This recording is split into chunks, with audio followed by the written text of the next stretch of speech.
Vamos seguir direto aqui no TN1, que a gente já vai abrir mais essa edição com um relato de um homem que tentou assassinar a própria esposa. Samuel Bezerra deixou uma carta antes de esfaquear a companheira. Um relato que já demonstrava, já dava sinais do sentimento de posse de Samuel pela companheira. Era uma espécie de aviso do que ele iria fazer. Samuel deixou a filha do casal, uma bebê, de colo, em um comércio antes de esfaquear a própria esposa. Vamos ver o relato desse criminoso aí. Bota aí pra gente. Sou ninguém sem você, mas se é para te fazer sofrer, prefiro abrir mão de você. Eu amo tanto você que eu parei para escrever para ver se você consegue entender. Não sou nenhum homem de verdade se tirar minha família de mim, mas te peço, meu amor, depois que você ler esta carta, reflita e pense se é realmente eu, Samuel Bezerra Silva, que você anda querendo para você. Porque o tempo tá voando e eu tô ansioso para que tudo comece de verdade. Ou que meus pesadelos ganhem e eu perco a minha felicidade. Pois é, gente, essa carta aí, pode cortar aqui, Leandro, pro estúdio, tá aqui na minha mão, ó. Esses trechos marcados em amarelo são os mesmos trechos que eu acabei de ler. Uma carta marcada aí por um machismo estrutural. A gente vai falar sobre essa carta mais daqui a pouquinho, mas a Suzy Faria esteve lá, conversou com várias pessoas e traz mais informações pra gente. Cadê a Suzy? Ô Suzy, mais um caso de violência contra a mulher, mais um caso de homem agressor. Isso vai parar aonde, minha amiga? Pois é, George, você sempre comenta aí, quando tem casos assim, que a pessoa não tem que ter posse, né? A mulher não deve ser posse de ninguém, e está certo. Agora, nesse caso aí, dessa carta, por exemplo, ela foi encontrada dentro do guarda-roupa da vítima, quando policiais que estavam prestando socorro a ela foram pegar roupas do bebê, fraldinhas para o bebê de 1 ano, uma menina de 1 ano, e a polícia acabou encontrando essa carta aí, que já deve ter sido escrita um pouco antes, talvez uma semana ou até na noite anterior a tudo isso. Agora, o que fez o Samuel chamou a atenção dos moradores lá do bairro Feu Rosa. Isso porque ele, em momento nenhum, de acordo com os moradores com quem nós conversamos, apresentava um comportamento agressivo nesse nível. Teve morador que chegou até a comentar, a gente ainda não conseguiu confirmar, sabe, o George Bruna, que ele não poderia voltar para a Bahia, ele é de lá, porque lá ele já teria cometido um crime contra uma mulher. Portanto, para lá ele não poderia voltar. Mas as pessoas acharam assim o comportamento dele super estranho. Ele não aparentava ser um homem violento na rua. Mas há informação também que os dois já brigaram, que os dois já entraram aí em luta corporal e que por conta dele ser viciado em drogas, a mulher já não queria mais ficar com ele. Naquele local eles já estavam morando há cerca de 1 ano e meio. E a pessoa que encontrou essa carta, que viu essa carta quando foi buscar as roupinhas do neném ali, foi a policial, a Sargento Poliana, uma das primeiras policiais a entrar na casa para prestar socorro à vítima. E a cena que ela encontrou, ela vai falar para a gente agora, ela vai narrar o que viu ali e até a surpresa que ela teve. Mesmo com cerca de 15 anos na polícia, as cenas que ela viu acabaram por balançar. E eu creio que balançaria até o coração mais frio, porque diz que em todos os cômodos da casa havia sangue, ou seja, a vítima foi torturada, a vítima foi perseguida dentro de casa, enquanto levava os cortes, as facadas aí, na verdade, facãozadas. Vamos ouvir a entrevista da Sargento Poliana. Assim que nós chegamos ao local, a cena era desesperadora, muito sangue por todos os lados, no chão, na porta.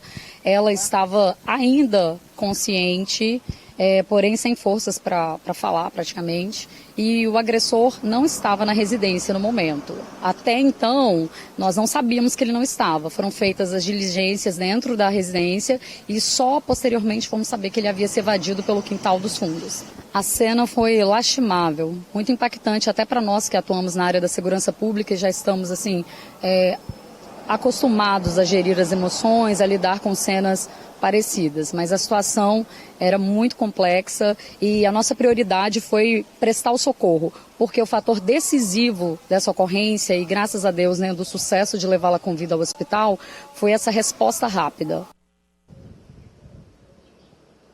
Exatamente. E olha, a sargento Poliana chegou a comentar que antes de prestar socorro, eles tinham que ter certeza de que o agressor não estava dentro da residência, porque até então ninguém sabia se ele tinha fugido ou não, e também os moradores não sabiam se dentro da residência estava a bebê de 1 aninho, fez 1 aninho agora domingo. Então, todo mundo estava pisando em ovos ao entrar ali pelo risco que poderia oferecer ainda o agressor estando dentro da casa e o perigo dele ter agredido a criança também. Só que esse agressor fugiu pelos fundos da casa, pelo muro, foi até o material de construção onde ele tinha deixado a bebê, alegando que retornaria rápido. Voltou para pegar a criança, mas quando a comerciante George Bruna viu ele todo ensanguentado, não deu. Bateu de frente com um rapaz que também não retrucou não. E pediu, sabe o quê? Para tomar um banho. E enquanto ele estava tomando um banho, o pessoal se mobilizou, foi atrás da polícia que já estava saindo à caça desse agressor e acabou pegando ele tomando banho lá dentro do banheiro desse material de construção. Agora, sabe o que é o curioso? Para a comerciante, assim que ela questionou por que ele estava tão ensanguentado, ele falou que tinha dado uns pequenos cortes na companheira dele de 23 anos de idade. Quando um outro senhor foi conversar com ele, que viu também ele ensanguentado, perguntou, aí ele falou, não, eu dei só umas batidinhas, umas pancadinhas na minha mulher. E dentro da casa, tantos moradores que viveram essa aflição de ouvir um pedido de socorro, de não poder entrar na residência, porque primeiro estava trancada com cadeado. Segundo, lá dentro tinha um homem armado com um facão, que a qualquer momento poderia, né, mirar em outra pessoa e acabar aí numa tragédia muito maior. Eu vou te falar, meus amigos, foi uma tarde de terror para os moradores do bairro Feu Rosa. Só não piorou porque a polícia militar chegou muito rápida, muito. Acabou cercando o local, acabou prestando, como falou a sargento Poliana, rapidamente socorro a essa mulher que estava sangrando já sem forças e a notícia que a gente deu agora há pouco, né, ela está na enfermaria, o que sugere que o estado dela não é tão grave como os moradores imaginaram, como as cenas graves que eles viram acontecer no início da tarde de ontem. George Bruna. Olha, é impressionante demais. A Suzy preparou uma reportagem completa, né, Suzy? Daqui a pouquinho a gente vai conferir também os relatos desses vizinhos, né, que passaram por esses momentos aí de desespero, vendo o pedido de ajuda. Agora, destacar o importante papel dessa comerciante que não devolveu essa criança para esse homem, porque sabe-se lá Deus o que poderia acontecer se ela tivesse de fato devolvido essa bebê. Então, foi um anjo aí também que apareceu no meio de toda essa tragédia, né? E agora a gente vai acompanhar, seguir acompanhando para saber, né, como é que vai ficar a situação de saúde essa vítima e também a bebê traumatizada por tudo que viveu. Suzy, você está querendo falar? Deixa eu só dar uma parte aqui. A gente sempre divulga. Esse trecho aí é um trecho muito interessante da carta embaixo, tá, gente? Ele diz assim, ó, seu nome ainda vai ser, fala o nome dela e põe o sobrenome dele. Então ele diz assim, seu nome ainda vai ter o meu sobrenome. Isso, né, a gente fala que é o machismo estrutural. O que isso significa? O sentimento de posse. Ele tem esse sentimento de posse. É claro que todas as vezes que a gente fala de violência contra a mulher, realmente, a gente fica revoltado, a gente quer que ele seja preso, que ele fique preso pelo resto da vida e que ele cumpra a pena que ele tem que cumprir. Mas se a gente ficar só nisso, né, sem remediar a situação, a gente sempre vai estar divulgando problemas, assassinatos, e sempre vai ficar revoltado. O que precisa ser feito é um trabalho desde cedo com os meninos, porque isso é repassado, isso não é um problema só dele, isso é um problema do machismo que ataca a nossa sociedade e faz com que esses crimes se repitam. Daqui a pouquinho a gente vai falar de outra mulher que foi esfaqueada. E que vem hoje ainda. Exatamente, a gente vai falar. E que muitas vezes vem sendo reproduzido dentro de casa mesmo, com esses meninos muito pequenos e que vão levando esse pensamento para o resto da vida. E também tem a questão da lua de mel, que a mulher apanha, o homem volta, promete tudo e retorna de novo. e depois volta para o ciclo da violência. Isso aí. Então isso precisa terminar, isso precisa acabar para a gente não ter que ficar divulgando isso. É claro que a lei vai ser cumprida, mas a gente precisa de educação, a gente precisa de consciência sobre isso e ensinar desde cedo, né? A não ter esse sentimento de posse. Isso aí. Agora, ô George... Pode falar, Suzy. Você, desculpa, só para complementar o que você falou, é o seguinte, ele disse tanto amar, apesar de falar também que se não fosse com ele não ficaria com mais ninguém, esse sentimento de posse, que o curioso é que além dele ter esfaqueado ela várias vezes, quando os moradores ouviram os gritos dela e foram ver o que estava acontecendo, viram ele segurando o cabelo dela, puxando a cabeça para cima, já se preparando para dar um golpe de facão no pescoço dela. Como pode uma pessoa que ama, que é apaixonado, tomar esse tipo de atitude? E ó, outra coisa, hein? Antes disso tudo acontecer, ele foi a um morador lá, que ele sempre conversava com ele, pediu uma Bíblia emprestada. O homem daria uma Bíblia para ele, aí ele desistiu. De repente ele aparece lá na material de construção com uma Bíblia na mão, parece até que ele estava tentando achar alguma justificativa, talvez até para não cometer esse crime.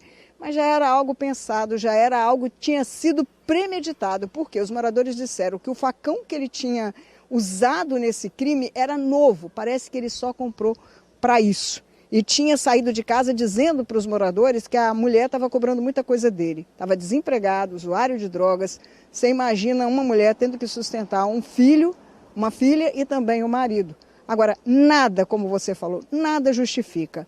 As mães e os pais que criam os filhos precisam rever o tipo de conceito que eles têm sobre como tratar um homem, como tratar uma mulher. E a gente sabe que muita coisa disso daí, muitas dessas informações, vêm enraizadas na cultura. Então, pai e mãe, vamos repensar o modo como vocês educam seus filhos no tratamento com uma namorada, com um namorado. Porque senão pode resultar em situações cada vez piores como essa.